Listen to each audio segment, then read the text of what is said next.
요한복음 7장을 보면 예수님께서 초막절 절기를 맞이하여 예루살렘에서 말씀을 백성들에게 가르치신 것을 발견할 수가 있습니다. 그런데 그 일을 하는 중에 서기관들과 바리새인들이 예수님의 하시는 일을 시비를 걸어왔습니다. 못마땅하게 여긴 그들은 심지어 죽이고자까지 하는 데 이르게 됐습니다. 당시 서기관들과 바리새인들은 이스라엘 국가 내에 최고의 권력 집단의 사람들이었습니다. 그러므로 그들의 위협은 몹시 위험하고 두려운 일이었습니다. 요한복음 8장 그 다음에 본문은 그 위협이 있는 다음 날 주님은 무엇을 하셨는가에 대한 기록입니다. 오늘 이 본문 7장과 8장을 연결한 이 본문을 소개한 이유는 이렇습니다. 우리가 세상을 살아가는데 굴곡이 꽤 많습니다. 기쁜 일도 있지만 아프고 외로운 슬픈 일들도 있습니다. 예수님의 삶 속에서 마치 굴곡이 있으셨던 것처럼 우리들의 삶도 굴곡이 있는데 우리가 어떻게 살면 잘 사는 것일까 답을 얻고자 그 굴곡 가운데 주님의 일관성 있는 어떤 삶을 발견할 수가 있는데 그걸 배우면 우리도 잘 살 수 있겠다 싶어서 본문을 배경으로 말씀을 전하게 됐습니다. 자, 그러면 첫 번째로 주님은 어떤 자이신가? 예수님은 늘 기회가 있는 대로 일터에서 일을 하신 분으로 성경에 소개되고 있습니다. 본문에서 보면 어제도 일하셨고 오늘도 일하신 예수님을 발견합니다. 그러나 사실 여기뿐만 아니라 더 넓게 보면 예수님의 탄생, 일하시려고 이 땅에 오신 일이었습니다. 십자가에 돌아가심, 일하심의 구체적인 흔적입니다.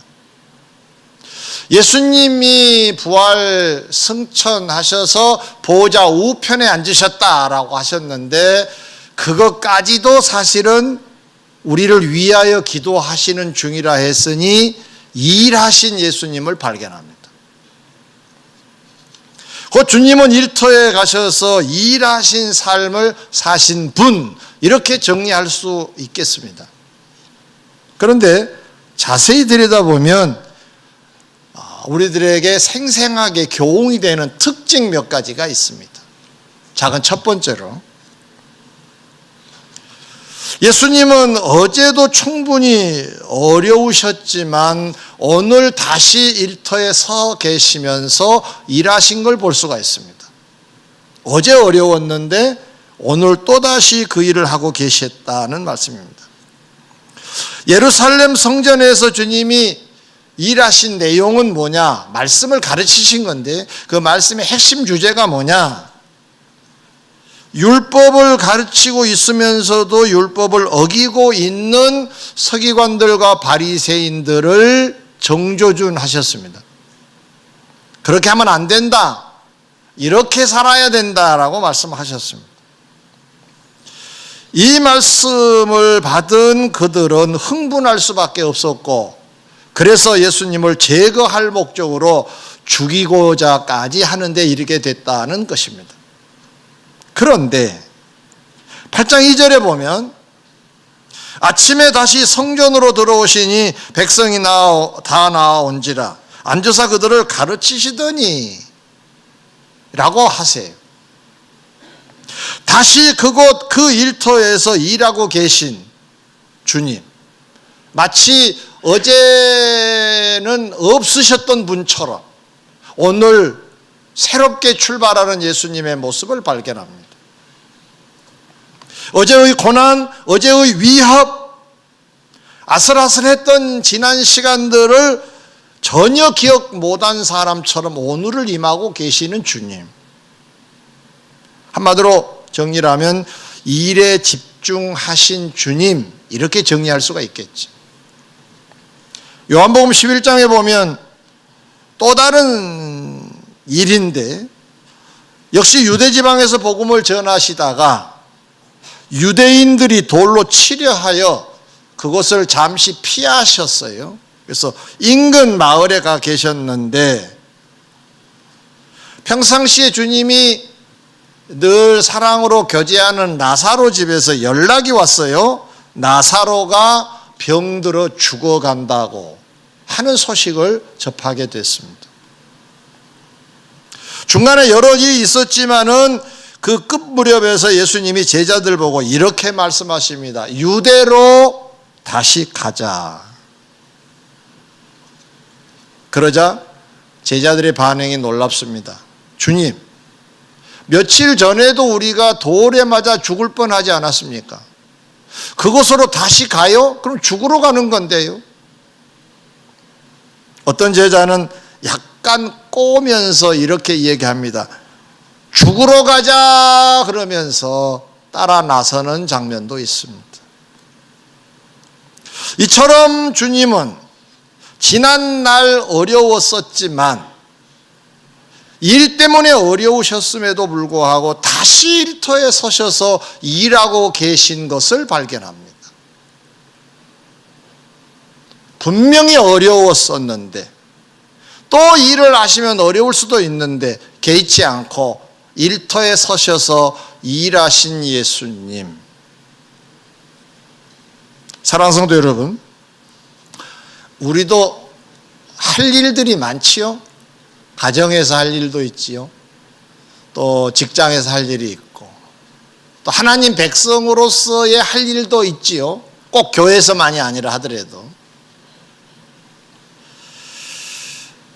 우리는 어떻습니까? 가끔 지난 시간 어떤 일을 하다가 호되게 어떤 어려움을 당했다.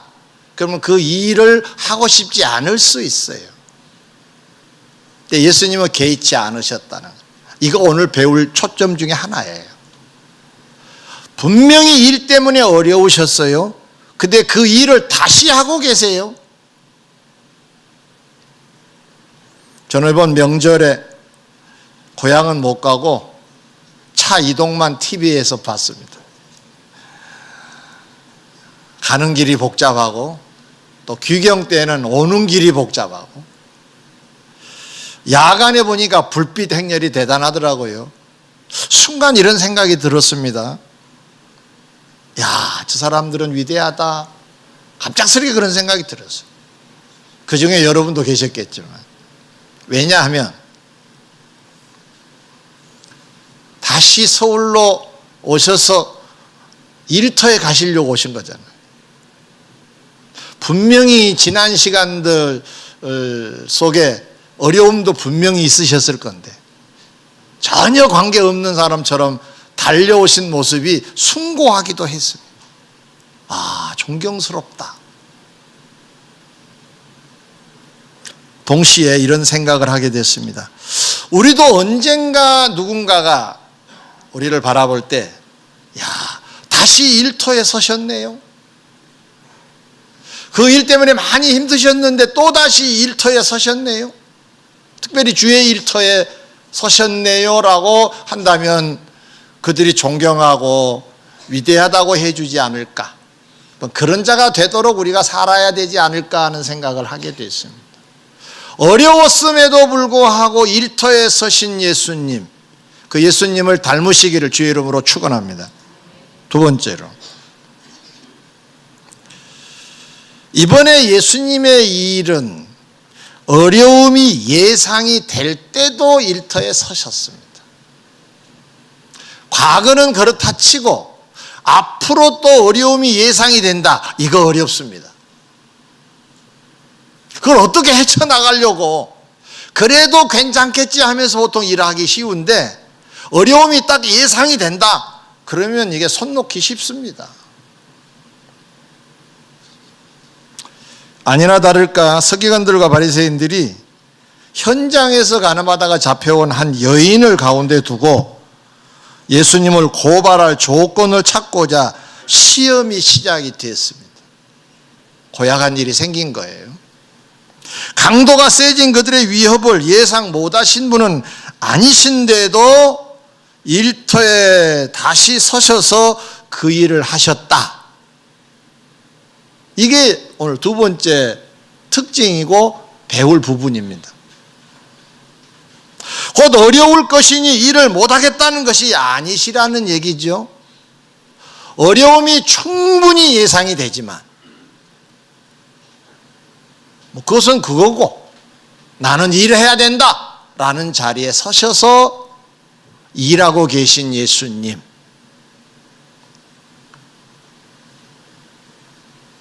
사도행전 20장을 보면 주님을 가장 많이 닮았다고 말하는 바울 얘기가 한편 나오는데요. 이 사람은 전도를 1차 다니고 2차 다니고 3차 다니면서 많은 사람들을 전도했습니다. 근데 3차 전도 여행을 거의 마무리할 시점에 예루살렘의 유월절 절기가 시작이 됐습니다. 우리로 말하면 명절이 된 거예요. 그러면 당시의 이스라엘의 명절은 흩어진 자들이 우리는 고향으로 가지만 그들은 예루살렘 성전으로 모입니다. 하나님께 예배하려고. 이거 우리하고 좀 다른 거죠. 근데 여기에 참석하려고 귀경길에 오르게 됐습니다. 그런데 이 올라가는 이 과정에 사람들이 많이 말렸습니다. 왜냐하면 기도를 깊이 안 해도 올라가면 바울이 그들에게 시달릴 것이 생각이 된 거예요. 이유는 뭐냐면은 이방 지역을 다니면서 복음을 전하는 중에 유대인들과 늘 충돌이 일어났습니다. 그들은 대표적으로 할례를 행해야 구원받는다, 행위가 있어야 구원받는다라고 가르쳤는데 예수님의 가르침을 받은 바울의 가르침은 믿으면 구원받는다, 은혜로 구원받는다고 가르쳤어요. 그러니까 부딪혔어요. 심지어는 그들이 바울을 죽이려고도 했어요. 예수님을 죽이려고 했던 세력이 그대로 바울을 죽이려고 했습니다. 실제로 성에서 밀어서 떨어져 버리기도 하고 죽은 줄 알고 버리기도 하고 그런 굉장한 어려움이 있었습니다. 그들이 명절이 되면 다 올라올 거 아니에요. 올라가면 예루살렘 성 내에서 다 만날 거 아니에요. 성전에서. 그러면 또 한바탕 난리가 날 것인데 이것을 염려한 바울의 주위의 사람들, 성도들은 올라가지 마세요라고 붙잡았습니다. 그때 이렇게 말합니다. 보라, 이제 나는 성령에 매여 예루살렘으로 가는데 거기서 무슨 일을 당할는지 알지 못하노라. 오직 성령이 각성해서 내게 증언하여 결박과 환난이 나를 기다린다고는 하시나 내가 달려갈 길과 주 예수께 받은 사명 곧 하나님의 은혜의 복음을 증언하는 일을 마치려 하면은 나의 생명조차 조금도 귀한 것으로 여기지 아니하노라 하면서 올라갑니다. 환난과 결박이 기다린다고 성령께서 말씀까지 하신 상황입니다. 그냥 단순히 추측해 보니까, 상상을 해 보니까 어려울 것 같습니다, 올라가지 마세요가 아니에요. 바울은 분명하게 성령이 각성해서 결박과 환난이 그곳에 가면 기다리고 있다라고 하는 말씀까지 들려주셔서 알고 있는 상황임에도 불구하고 굳이 올라갑니다. 어려움이 분명히 100% 예상이 되는 그곳을 향하여 올라갔습니다. 왜죠? 그가 고백한 대로 주 예수께 받은 사명 때문에 올라갔다. 이 말을 바꿔 말하면 일 때문에 올라간 것이다. 내가 할 일이 거기에 있다. 내가 할 일을 위해서 간다라고 하는 입장을 취했던 것입니다. 사랑하는 성도 여러분, 우리도 주님처럼 바울처럼 목숨이 붙어 있는 한 사명이라는 게 있지요. 가정에서 부모의 자리도 사명의 자리입니다. 자식의 자리, 사명의 자리입니다. 남편과 아내의 자리, 사명의 자리입니다. 교회에서뿐만 아닙니다. 직장에서도 여러분이 할 일이 있으시죠. 그것이 여러분에게 지금 주어진 일입니다. 그렇다면 예수님이 우리에게 알려주신 교훈이 뭡니까? 어려움이 예상이 되도록 물러서지 말고, 피하지 말고, 숨지 말고, 소극적으로 임하지 말고 적극적으로 그 일터에서 일해야 된다라는 말씀 아니겠어요?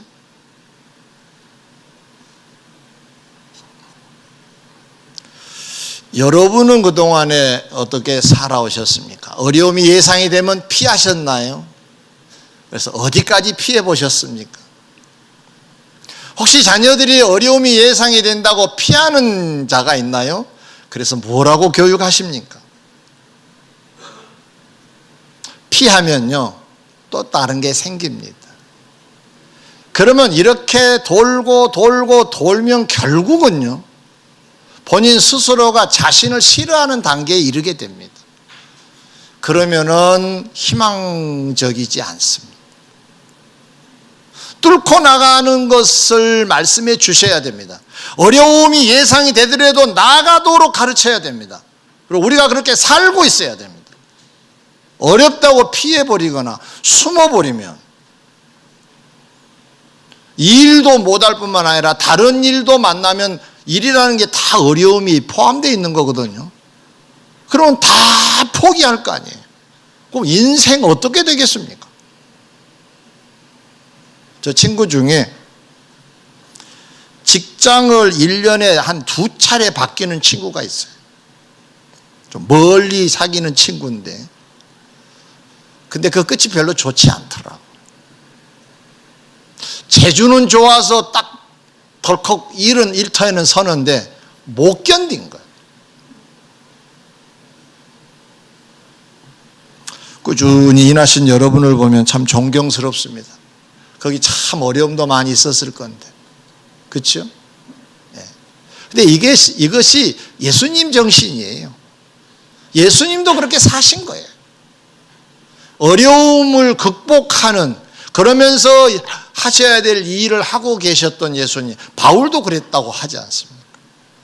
자, 그럼 세 번째로, 그런데 이렇게 주님이 일하실 때 그냥 일만 하셨느냐? 그러지 않고 지혜를 동원해서 일을 해내십니다. 누가복음 19장이나 마태복음 25장 문화 달란트 비유를 보면 그 종들이 열심히 수고해가지고 결과가 다 달라요. 어떤 사람은 10개를 남기고 어떤 사람은 5개를 남기고, 그런데 주님은 뭐라고 대답을 하시느냐? 많이 남긴 자에게 많은 혜택을 부여해 주세요. 그럼 성공했다는 얘기잖아요. 그럼 완성도를 높였다는 얘기로 바꿔 할 수도 있겠죠. 그러면 이 사람이 일을 하는데 그냥 무턱대고 일만 했겠느냐고요. 머리 써가면서 일했겠죠.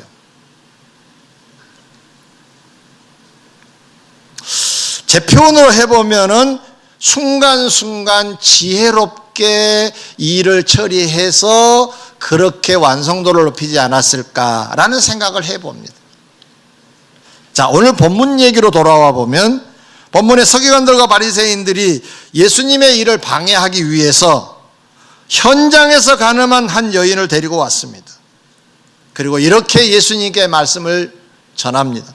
율법에는 이런 자를 돌로 치라고 하셨는데 선생은 어떻게 말하겠소? 한번 얘기 좀 해보세요. 이 여인을 어떻게 처리할까요? 이것은 굉장히 난제였습니다. 그들의 입장에서 보면 완전히 판을 휩쓸 수 있는 묘수였습니다. 속된 표현으로 빼도 박도 못하는 상황이 된 겁니다. 이러자니 이게 걸리고 저러자니 저게 걸리는 상황입니다. 돌로 치라고 할 수도 없고 치지 말라고 할 수도 없습니다. 주님은 어떻게 하셨는가 소개해 드리겠습니다. 8장 6절에 보니까 예수께서 몸을 굽혀 손가락으로 땅에 쓰셨다 그랬어요. 자, 이렇게 상상을 하시면 됩니다. 그들이 예수님께 왔어요. 예수님께서 갑작스럽게 그들을 마주 보시다가 몸을 굽히셨어요. 그리고 손가락으로 땅에 뭔가를 쓰시기 시작했어요. 뭐라고 쓰셨는지는 알 수가 없어요. 그러자 시끄럽던 분위기가 갑작스럽게 조용해졌습니다. 제가 가끔 설교를 하다가 조금 쉴 때가 있습니다. 제가 힘이 들어서가 아니라 조는 분들 눈 뜨라고 그런 겁니다. 네. 뭔 소리가 맹맹 들렸는데 안 들리면 눈 뜨거든요. 네. 그 현상과 같다고 보시면 됩니다. 시끄러운 사람들이 갑작스럽게 엎드려서 뭔가 쓰시고 계시니까 뭐야 하면서 조용해졌습니다. 주님은 그 시간을 이용하셔서 이렇게 말씀하십니다. 너희 중에 죄 없는 자가 먼저 돌로 치라. 그리고는 다시 몸을 굽혀 손가락으로 땅에 쓰시자 그랬어요. 그러자 그들이 주님 말씀을 듣고 양심의 가책을 받아 어른으로 시작해서 젊은이까지 하나씩 나가고 예수님과 그 여자만 남았더라 그랬어요. 예수님의 행적을 정리해 보면 시끄럽게 흥분한 그들을 조용히 시키고 자신을 되돌아보게 하는 데는 주님의 손가락으로 땅에 쓰시는 일이었습니다. 조용히 시키는데 이만한 게 없었습니다. 그리고 말씀하시고 또 기회를 주고 있는 겁니다. 그들에게 뭔가를 쓰고 계세요. 그러자 그 말씀이 그들의 머릿속에 왱왱거리기 시작합니다. 너희 중에 죄 없는 자가 치라고는 했는데 죄 없는 자 그러니까 턱커덕 걸리기 시작했습니다. 나도 죄가 있는데 나도 죄가 있는데 돌멩이를 다 내려놓고 하나씩 빠져나가기 시작했습니다. 놀랍지 않습니까? 다 손에 돌멩이를 들고 이 여인을 치려고 지금 하고 있는데 예수님께서 죄 없는 자가 먼저 돌로 치라고 하심으로 그들은 물러가고 예수님과 그 여인만 남게 된 것입니다. 한마디로 요약하면 곧 지혜롭게 처신하셔서 일을 그르치지 아니하고 완성시키실 수 있었다라고 정리할 수가 있겠죠. 사랑하는 성도 여러분, 주어진 일을 할 때 일만 하지 마시고 부지런히 일은 하는데 결과가 아름답지 못할 수도 있잖아요. 지혜롭게 동원하면 좀 더 잘 될 수 있습니다. 지혜가 필요합니다.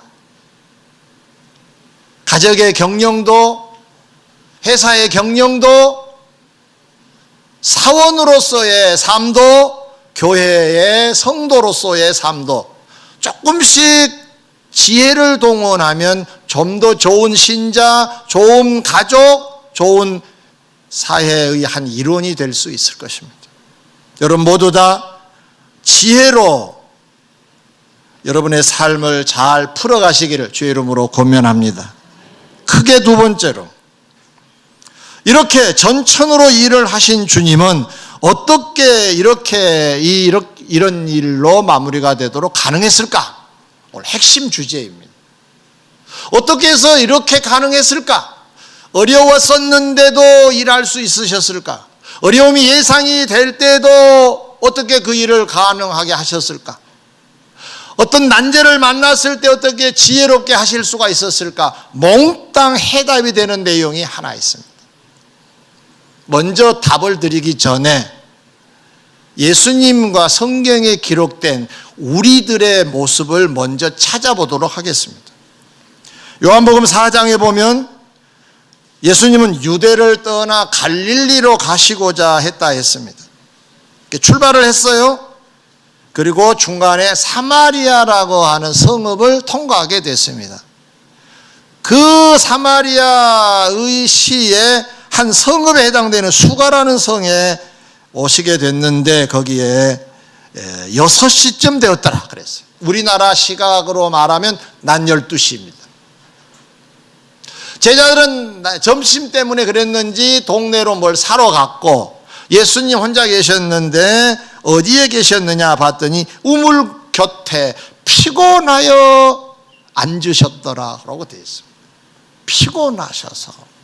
실제로 예수님은 육신을 가지신 분이기 때문에 육신에 대한 얘기가 많이 나옵니다. 피곤하셨다, 배고프다, 목마르다 이런 표현들이 성경에 많이 나옵니다.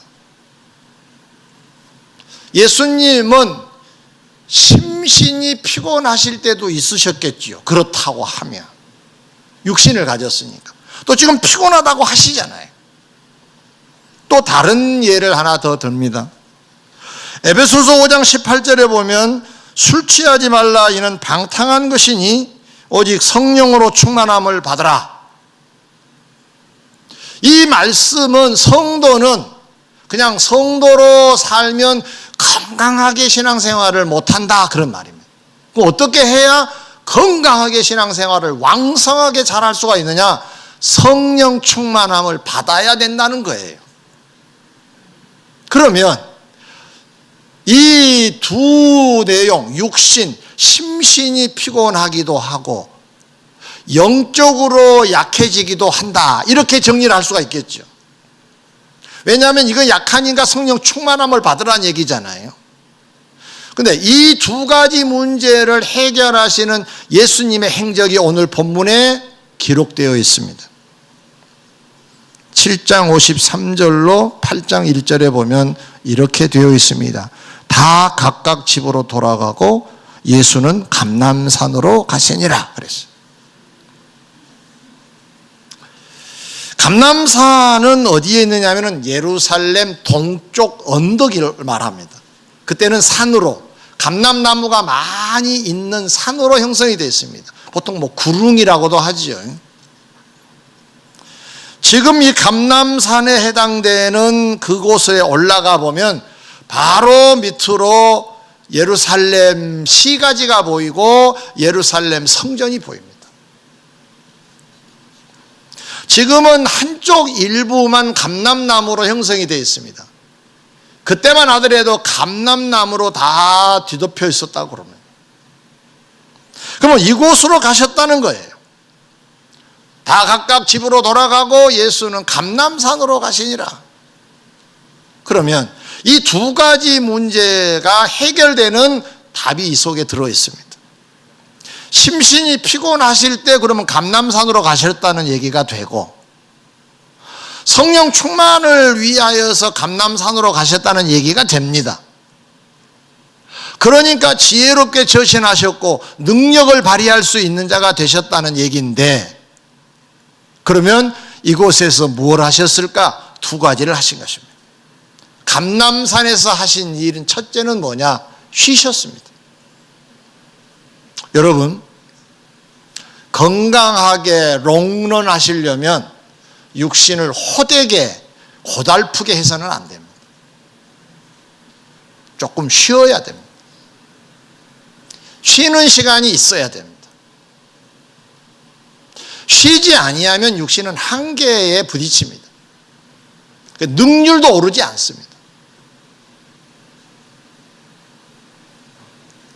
우리 삶이 녹록하지는 않지요. 분주하게 살 수밖에 없지요. 그러나 딱 마음 먹고 쉬어야 됩니다. 그래서 이 말씀을 준비하면서 이런 생각이 들었습니다. 교회 와서 조신 분들이 계시면 앞으로는 종을 치지 말아야 되겠다.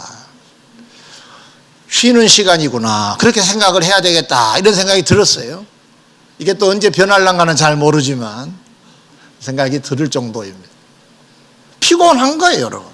피곤하지 않는 분이 계시지 않아요, 내가 보니까. 피곤해. 감람산으로 가신 예수님은 심신이 피곤해서 가신 거예요. 수가성 우물 그 곁에 주저앉으실 정도로 피곤하셨다래. 피곤해서 그러셨다고 했어요. 그럼 그 피곤을 풀기 위해서는 쉬어야 됩니다. 여러분 꼭 여러분의 삶 속에 쉬어야 되겠다라고 하는 게 있어야 됩니다. 쉬어야 되겠다. 두 번째, 오늘 핵심 결론입니다. 기도하시기 위해서 가셨습니다. 이 감람산은 예수님에게 어떤 산이냐? 쉼터도 되셨지만 기도처도 되셨습니다. 예수님이 마지막 기도를 이 감람산 자락에서 하셨습니다. 3번 강구하시고 붙잡혀 가셨지요. 그곳이 바로 감람산의 이 지역입니다. 이곳에서 한 곳에서 기도하시다가 잡혀가신 거예요. 그만큼 이 감람산은 예수님에게 있어서 쉼터도 됐지만 기도처도 되셨습니다. 여러분, 제가 쉬세요라고 거듭 말씀을 드렸습니다. 이건 잘 하실 거라고 봐요. 시간만 내면 쉬시려고 하실 겁니다. 그러나 기도는 우리가 익숙해 있지를 않아요. 하루 아침, 점심, 저녁 먹을 때 기도하는 것 외에는 기도 생활이 그렇게 많지 않습니다. 새벽 기도로 오신 분들은 기도를 그래도 좀 하시다가 가신 편이죠. 그러나 신앙이 좀 깊은 분들은 올 수 없는 형편에서 또 집에서도 제단을 쌓기도 하지요. 훌륭한 일입니다. 그러나 우리가 좀 더 기도에 좀 매진해야 되겠다라고 생각이 되어져서 제가 제안을 드리려고 합니다. 지금 2월인데 곧 3월입니다. 3월이면 아이들이 학교에 다시 가서 이제 미래를 꿈꾸게 되겠죠. 우리 입장에서는 전도의 어떤 황금기가 왔다 이렇게 말할 수가 있어요. 이 아이들을 잘 양육해서 이 아이들이 또 만나는 친구들을 교회로 데려올 수 있는 그러한 어떤 환경을 만들어주는 것이 이제 3월부터인데, 그러면 교사들이 좀 준비를 해야 되겠다 하는 생각이 들었습니다. 한편으로는 3월부터 신방이 시작이 된다 그랬습니다. 목양이 좀 더 본격화됩니다. 이제 날씨가 풀려지고, 그러면 구역장들도 이 기도에 동참을 해야 되겠다 해서 이번 주간은 교사와 구역장 위주의 새벽 기도를 하려고 합니다. 특별한 이벤트는 없습니다. 그냥 평상시처럼 오셔서 기도하시고 가시면 됩니다. 그 다음 주간 18일 주간 광고된 대로 이 주간은 봉사자 전체가 제대로 봉사하기 위하여 지혜를 얻고 능력을 얻기 위한 기도회를 가질 계획입니다. 우리식으로 표현해 볼까요? 감람산으로 가자는 것입니다. 따라 하실까요? 감람산으로 갑시다. 이 말은 쉬러 갑시다, 기도하러 갑시다가 포함된 내용입니다. 자, 제가 감람산으로 가세요 그러면 쉬겠습니다, 기도하겠습니다, 이렇게 답을 한번 해보시겠습니까? 자, 머리가 여러분 좋으시니까 그냥 하시겠죠? 감람산으로 갑시다. 네, 쉬는 건 좀 세게 나오고 기도는 좀 적은 것 같은데 한 번만 더 하겠습니다. 감람산으로 갑시다. 기도하겠습니다.